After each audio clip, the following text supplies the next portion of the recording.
Good evening সবাইকে। কাল গেছে জন্মাষ্টমী, আজকে নন্দোৎসব। আমি কখনোই জন্মাষ্টমীতে ঠাকুরকে অন্নভোগ দিই না। জন্মাষ্টমীর দিন ফল মিষ্টি এইসব দিয়ে পুজো করি। আমি অন্নভোগ দেই নন্দোৎসবের দিন। তাই আজকে সকাল থেকে লেগে গেছি ঠাকুরের জন্য সামান্য কিছু আয়োজন করতে। সেটাই তোমাদের সাথে শেয়ার করতে এলাম। দেখতে পাচ্ছ পায়েস প্রায় হয়ে এসেছে। আমি পায়েস রান্না করার সময় তাতে কাজু দেই, কিন্তু কিশমিশটা দেই না। কিশমিশটা দেই পায়েস হয়ে গেলে গ্যাস বন্ধ করে তারপর। কেন বলো তো? ওই যে ভয়, যদি দুধটা কেটে যায়। এই সমস্যার সম্মুখীন একবার হয়েছিলাম সরস্বতী পুজোর দিন। যেই কিশমিশটা পায়েসে দিয়েছি সাথে সাথে দুধটা কেটে গেছিলো। তাই জন্য গ্যাস বন্ধ না করে আমি কিশমিশটা দেই না। একদিকে পায়েস হচ্ছে, আরেক দিকে আমি ভাজা বসিয়ে দিয়েছি। প্রথমে আলু ভাজা বসিয়েছি, আলু ভাজাটা হলে তারপরে পটল ভাজবো। আজকে তরকারি কিছু করব না। কাল থেকে যা বৃষ্টি চলছে তাতে বাজারে সবজিওয়ালারাও আসতে পারেনি, তাই আজকে শুধু ভাজা দিয়েই ঠাকুরের ভোগ হবে। আলু ভাজা পটল ভাজা হয়ে গেছে, এবার বসাবো চাটনি। তেলে শুকনো লঙ্কা ফোড়ন দিয়ে টমেটোগুলো দিয়ে দিলাম, নুন দিলাম, একটু নাড়াচাড়া করে তারপর চিনি দেব আর দেব অল্প কাজু কিশমিশ।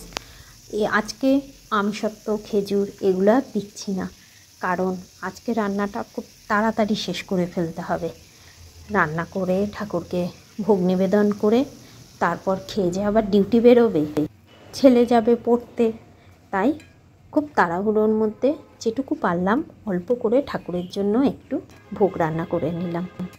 তোমাদেরকে আগে বললাম না, আমি জন্মাষ্টমীর দিন কোনো অন্নভোগ দিই না, কারণ আমি ছোটোবেলা থেকে আমার মাকে এটাই করতে দেখে এসেছি।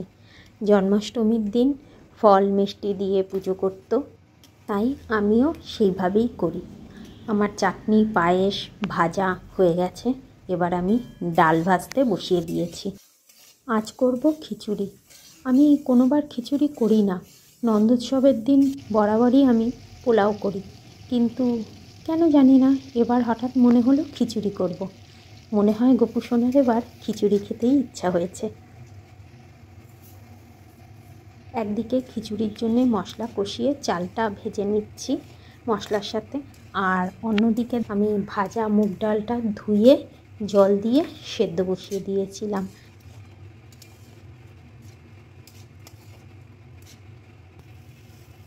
মশলা ও চালটা যখন ভালো মতো কষানো হয়ে যাবে তখন আমি গরম জল শুদ্ধ ডালটা চালের মধ্যে দিয়ে দিলাম। এতে জানো তো খুব তাড়াতাড়ি খিচুড়িটা হয়ে যায়। আমার সমস্ত ভোগ রান্না করা কমপ্লিট, এবার ঠাকুরের কাছে নিবেদনও করে দিলাম। সবাইকে শুভ জন্মাষ্টমী ও শুভ নন্দোৎসবের অনেক অনেক শুভেচ্ছা। সবাই খুব ভালো থেকো। তোমরা কে কে জন্মাষ্টমী পালন করো অবশ্যই জানিও। আর ভিডিওটা ভালো লাগলে লাইক কমেন্টস আর শেয়ার করার অনুরোধ রইল।